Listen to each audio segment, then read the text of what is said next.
That time I got reincarnated as a slime. Season 2 is back and we will finally be entering the Walpurgis arc of the story. As light novel and manga fans know, the Walpurgis arc will finally showcase all the current demon lords of the world. That's why in today's video we will be taking a look at all the known demon lords and how the 10 great demon lords became the 8-star demon lords, or also known as the Octagram. Now before we begin, a spoiler warning as some information will be from the light novel and manga. Also please don't forget to hit the like button and subscribing to the channel for more Tensura videos.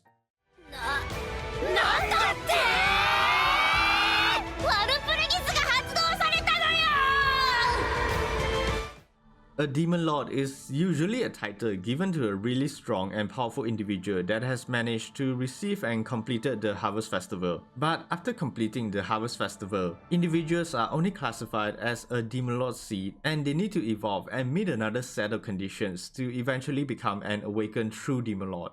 And being an awakened true demon lord is one of the ultimate forms of existence, and the power is only ranked below the true dragons like Valdora Tempest. Because the condition for becoming an awakened true demon lord is extremely hard to fulfill, only Guy Crimson and MILIM'S NAVA were the earliest known awakened true demon lords. However, other demon lords like Rimuru, LUMINOUS, VALENTINE and DINO did eventually reach this ultimate form later on in the series. It's also interesting to note that among the current demon lords, Guy, MILIM and RAMIRIS were the oldest and are the only demon lords that have maintained their position even after so many years. The trio is known as the first generation of demon lords, and they even had a very close connection to the original creator of the world, Star King Dragon Valdenava.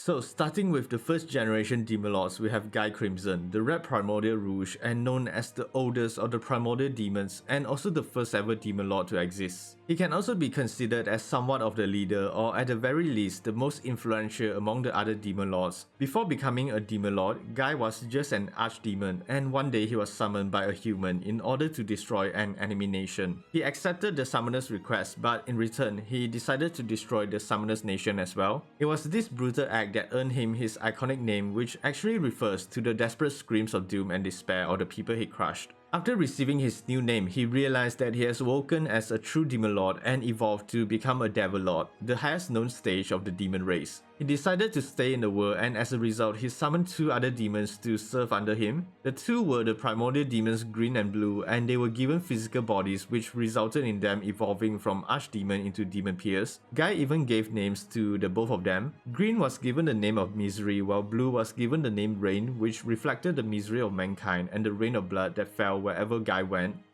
Soon after Guy awoken as a true demon lord, another awakened as well, and it was MILIM'S NAVA, one of the strongest and most powerful demon lords. She was the child of Valdenava, and the reason that she is so powerful is because before she was born, most of Valdenava's powers were transferred to her, which weakened him greatly. Valdenava then used the last of his strength to create a pet dragon for MILIM, and it was also supposed to act as a future vessel for his reincarnation. But the pet dragon was eventually killed by a nation that was trying to manipulate MILIM. This caused her to go on a rampage, and she had completely wiped out their entire country and awakened as the second true demon lord, while also earning her the title of Destroyer. Additionally, her overwhelming fury caused her to lose all sense of reasoning and consciousness, prompting Guy to intervene in an attempt to stop her. Their battle lasted for 7 days and 7 nights, and it completely turned the entire fertile lands of the west into a barren wasteland. It was only thanks to RAMIRIS that they managed to calm MILIM down, and ever since then they will occasionally meet up, which serve as the basis for the Demon Lord Council. Because MILIM was just a child when she became a true demon lord, she technically never grew up and retained her childlike personality, making her a carefree individual who hates work like ruling and just wants to hang out around her bestie Rimuru and eat sweets all day in Tempest.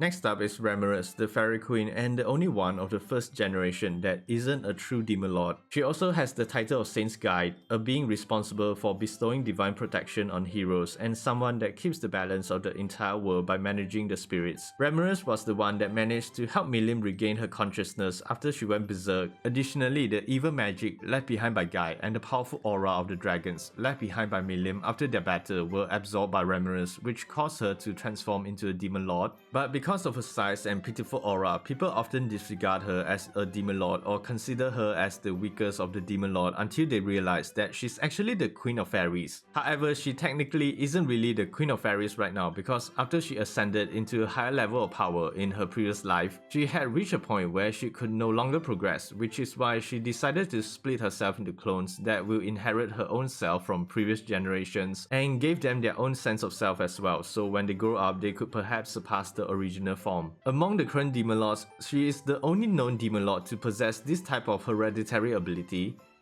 Now, right after the first generation, another group of demon lords had appeared and we'll refer to them as the second generation. Although they are weaker than Guy and MILIM, the second generation demon lords were still very strong and were actually far stronger than the eventual third generation of newcomers. Starting with Luminous Valentine, the ruler of all the vampires. It's unknown how she became a true demon lord, but after becoming one, she created her own vampire nation called the Night Rose. However, her first nation was completely destroyed during one of Valdora's many random and destructive rampages, leading her to go into hiding, waiting for the chance to rebuild a brand new nation. Her opportunity came when the angels were rampaging across the world to limit and suppress the progression of human society. She declared herself a goddess and created a new religion which attracted many human survivors. The religion eventually grew bigger and it led to the founding of the Holy Empire of Liberius, along with the creation of the Western Saint Church. Luminous doesn't really govern or care much about the operation of the Holy Empire, but instead chooses to leave the job to a subordinate Louis Valentine, who acts as a Pope Emperor to the nation. And after the creation of the Holy Empire of Liberius, Luminous had wanted to create another nation just for vampires, but this time she was careful, so she decided to create a vampire nation hidden underground within the belly of her human one.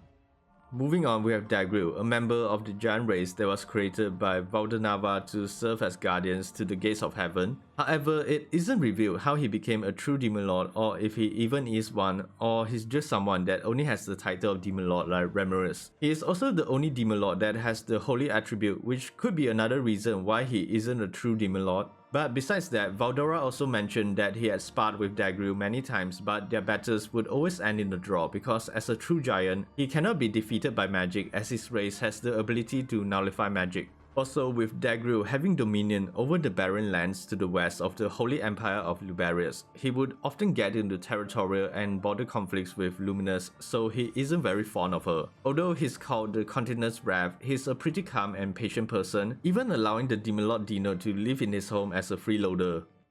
The last of the second generation is the demon lord DINO, and he is sometimes called the sleeping ruler. As the title implies, DINO is a lazy individual who just likes to loaf around all day sleeping and waste time. He used to stay with DAGRUEL in the barren lands, but he was eventually kicked out because he did nothing all day, so he went to Guy, and to his dismay he was turned away by Guy and was ordered to be an open spy in Tempest. However, despite how he looks and behaves, DINO is actually pretty powerful as he used to be an angel or seraphim that served the original creator NAVA. He was also considered to be the strongest of the angels and used to lead the original 13 seraphim. However, after NAVA's death, DINO became a fallen angel, and it's not revealed how, but he eventually evolved into a true demon lord.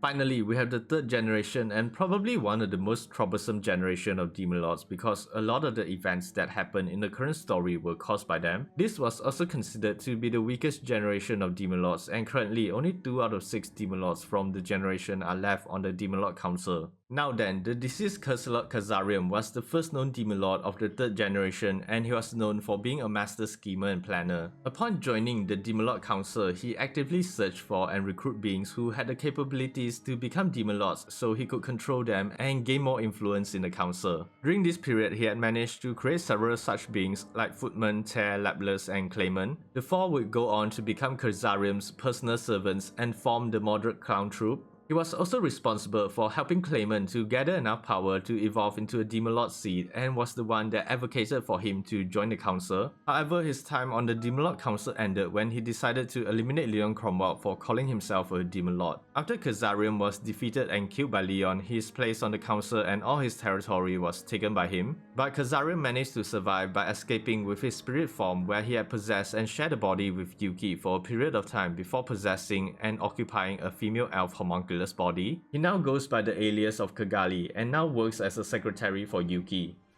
Next is of course Leon Cromwell, the person that took KAZAREAM's place on the Demon Lord Council after he defeated him. He's actually an otherworlder just like Rimuru, and what's more interesting is that he was actually a hero who went by the alias Platinum Saber before becoming a Demon Lord. However, Leon is quite special as compared to the other Demon Lords because he isn't really a Demon Lord of any kind, but rather only has the title of Demon Lord after defeating KAZAREAM. Although he's only a Demon Lord in name, he does have powers that are equal to a true Demon Lord because he's part of the true hero class that is recognized by the Voice of the World. He also changed his title to the Platinum Devil after he joined the Demon Lord Council and now rules over an island continent which he named El Dorado. As many would know, he was responsible for summoning Shizu Izawa out of Tokyo during a firebombing and made Ifrit possess her as a way to save her, but also to give Ifrit a vessel to use. Because of his inability to express himself properly, he is often seen as cold and cruel, when in reality he is actually quite kind and only wanted to help the people around him. He apparently also cared for Shizu a lot, which is why he allowed the hero to take her away.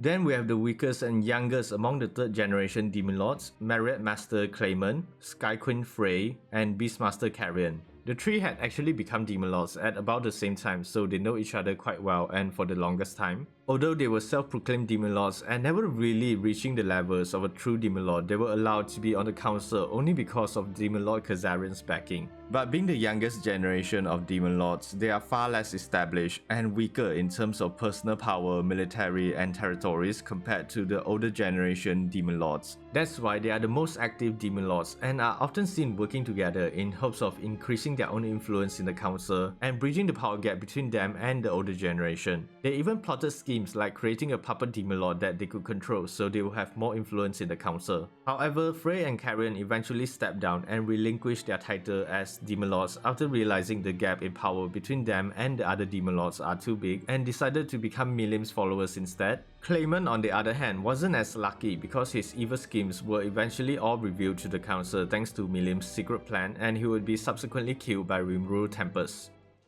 Last but not least, we have our slime friend Rimuru TEMPEST, the newest and youngest Demon Lord to join the council. He successfully awakened as a true Demon Lord after killing and collecting the souls of the Falmer Kingdom soldiers that had attacked Tempest in order to resurrect the dead Shion and the rest of the inhabitants of Tempest that were killed. He's actually the only successful true Demon Lord to awaken in the last 1000 years, unlike the other 3rd generation Demon Lords because most are just self-proclaimed. After Rimuru declared himself as Demon Lord, CLAYMAN was angered by his actions and called for the Walpurgis banquet to decide the fate of Rimuru. But because CLAYMAN had underestimated him as just a lowly slime, CLAYMAN was utterly defeated and literally wiped from existence. With the death of CLAYMAN, Frey and CARRION understood the overwhelming gap in strength between all the other Demon Lords with themselves, so they decided to step down and become MILIM'S followers, leaving only 8 Demon Lords left on the council. Now needing a new name, and since the previous 10 great Demon Lords name took about 3 months just to be decided, Baldura accidentally mentioned that Rimuru is great at naming, so Guy ordered him to think of a new name and he just took 3 minutes to decide on a new name. With that, the current name for the Demon Lord Council became the 8-star Demon Lords, or referred to as the Octagram, a far better name than the previous name of the 10 great Demon Lords.